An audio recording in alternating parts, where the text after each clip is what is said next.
JMU में जांच के लिए आए सैंपलों में 12 कोरोना रिपोर्ट आई पॉजिटिव। यूपी में संक्रमितों की संख्या हुई 1226। सीएम योगी ने टीम 11 के साथ की लॉकडाउन को लेकर समीक्षा बैठक। लॉकडाउन को सख्ती से पालन कराने के दिए निर्देश। कानपुर के चित्रकूट में 10 साल के नाबालिग से 2 किशोरों ने किया दुष्कर्म। आरोपियों की तलाश में जुटी पुलिस। कोटा छात्रों की तरह प्रवासी मजदूरों को इंतजाम कर उनके घर भेजने को लेकर बसपा सुप्रीमो मायावती ने की केंद्र सरकार से मांग। यूपी के अलीगढ़ में सब्जी मंडी की दुकानें बंद कराने गई पुलिस की टीम पर फिर लोगों ने किया पथराव। एक पुलिसकर्मी को आई गंभीर चोटें।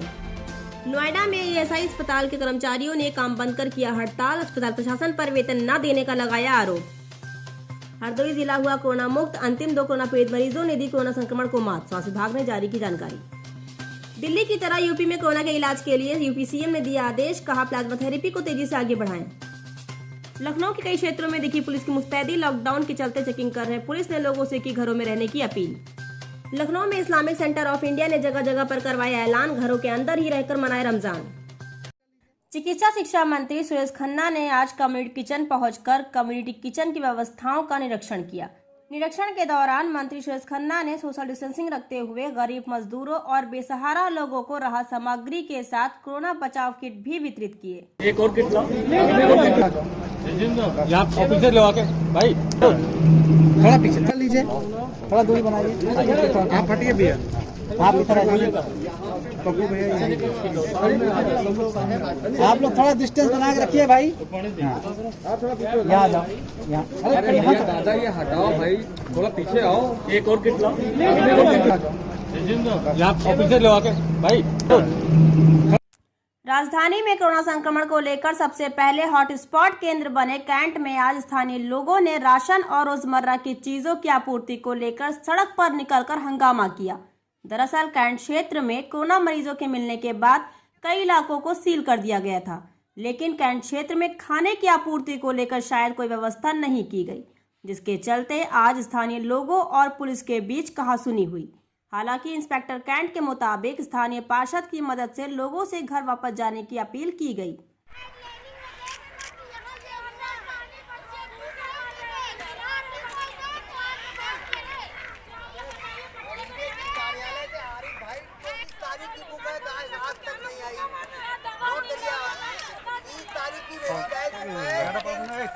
भैया पीछे आओ।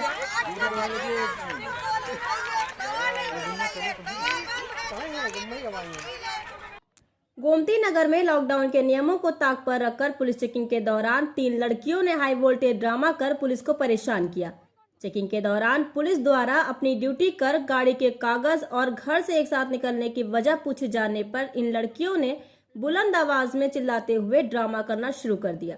हालांकि बाद में पुलिस ने इनकी गाड़ी का चालान काटने के बाद इन्हें जाने दिया। इन लड़कियों जैसे लोगों को समझना होगा कि लॉकडाउन मजाक नहीं है। इनकी वजह से ही जरूरतमंद लोग घरों में कैद होने को मजबूर हैं।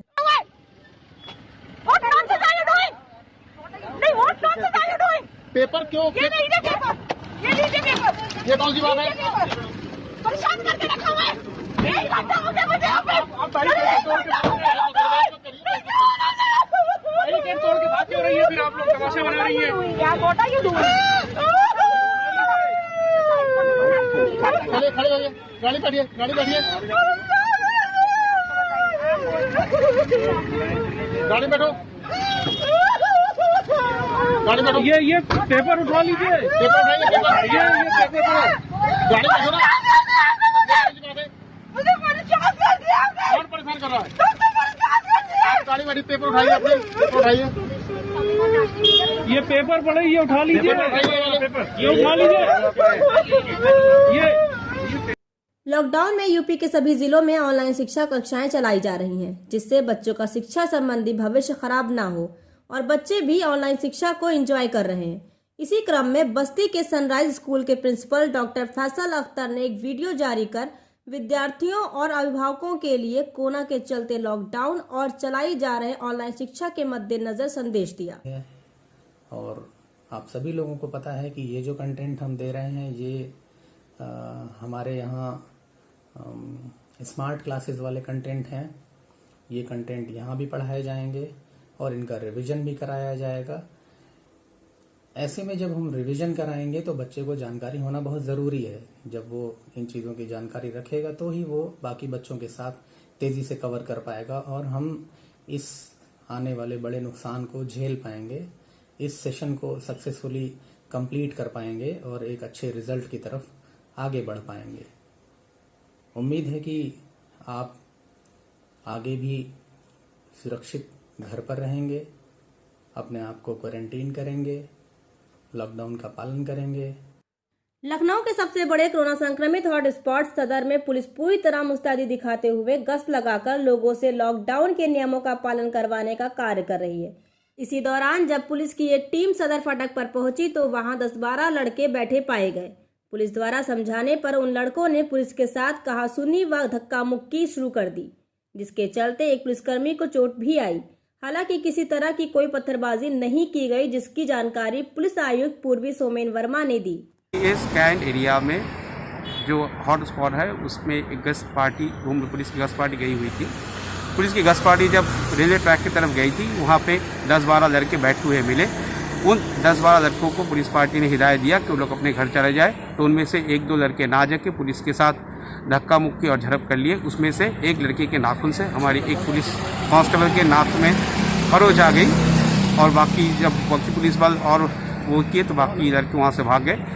पत्थर लगना या पत्थर चलना इस टाइप की किसी भी इंफॉर्मेशन एकदम गलत है। रमजान को लेकर इस्लामिक सेंटर ऑफ इंडिया की तरफ से लखनऊ के कई क्षेत्रों में लोगों को लॉकडाउन के नियमों का पालन करवाने की एक अनोखी पहल की गई। इसी को लेकर इस्लामिक सेंटर की तरफ से गाड़ी में लाउड स्पीकर लगाकर लखनऊ के कई इलाकों में रमजान में घरों पर ही इबादत करने और लॉकडाउन के नियमों का पालन करने की अपील की गई।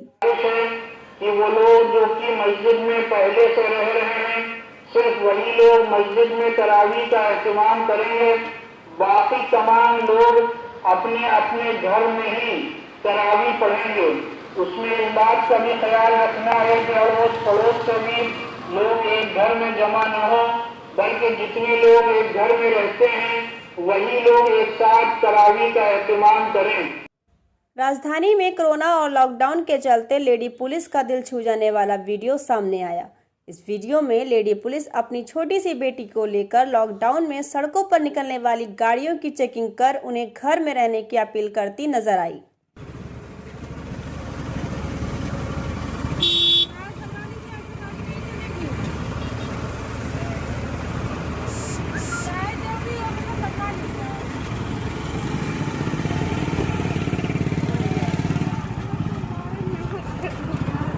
जहां एक तरफ कोरोना महामारी ने लॉकडाउन जैसी गंभीर स्थिति बना दी है, वहीं आगामी रमजान को लेकर मुस्लिम समुदायों के मौलानाओं और धर्मगुरुओं ने भी सरकार द्वारा जारी किए गए गाइडलाइन को फॉलो करवाने के लिए लगातार एक मुहिम चलाकर घरों में रहने की लोगों से अपील कर रहे हैं।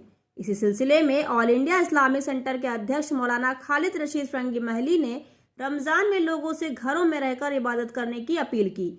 तो वहीं दूसरी तरफ शिया मुस्लिम धर्मगुरु मौलाना सैफ अब्बास ने लोगों से घरों के अंदर रहकर रमजान मनाने और कोरोना संक्रमित होने की आशंका पर लोगों से सामने आकर इलाज कराने की अपील की। साथ ही धर्मगुरु मौलाना यासूब अब्बास ने भी लॉकडाउन के नियमों का पालन करने की हिदायत देते हुए मस्जिदों में भीड़ न लगाकर घरों में रमजान मनाने की अपील की। जो लोग अफ्तार पार्टीज करते थे, जाहिर सी बात इस साल कोई अफ्तार पार्टी नहीं कर पाएगा। उनसे मेरी गुजारिश है कि उसका जो भी उसकी रकम या जो भी उसका फ़ंड उनके पास हो वो गरीब गुरबा में तकसीम कर दें, क्योंकि बड़ी तादाद में लोग इस वक्त मदद के तलबगार हैं।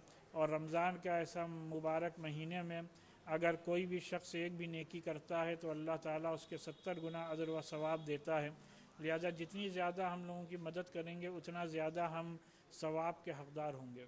आजाद से इस वक्त हमारे ऊपर मरज की तलवार लटक रही है, तो जब कुरान खुद कह रहा है कि अगर तुम मरीज हो जाओगे तो रोजा तुमको नहीं रखना है, तो कुरान ने अगर ये कहा है तो फिर हमको ये समझना चाहिए कि अल्लाह अपनी इबादत को रोके ले रहा है हमारे मरज की वजह से।